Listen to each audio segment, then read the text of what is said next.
One of the cool things about Irish is it has a lot less verbs than other languages.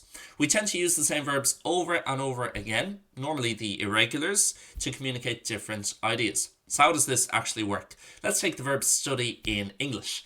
In Irish, the verb study we won't really use. We'll tend to say to do study on something. Therefore, study is being used as a noun, and regardless of the tense or who might be doing the action, we don't really change that at any time. We just conjugate the verb to do. So, rinne me stadir an óliacht, I studied science. I did study on science. Déanann me stadir an óliacht for present tense, and déanfí me stadir an óliacht for I will do study. In other words, I will study in English. So we're just manipulating the verb to do.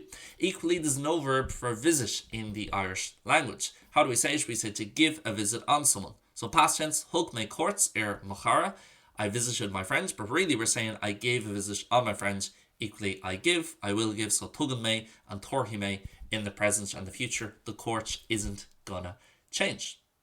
Sometimes it will be a regular verb, so it'll be an easier one to conjugate, but it's still going to be one quite common, such as cur for push. So therefore, let's think of stop. Often when I'm saying stop, I'll say I push a stop to it. So chur me stoplesh instead of just stop me a. Chur me stoplesh for I push a stop to it, again the stop just being used as the noun, and we're conjugating the verb push.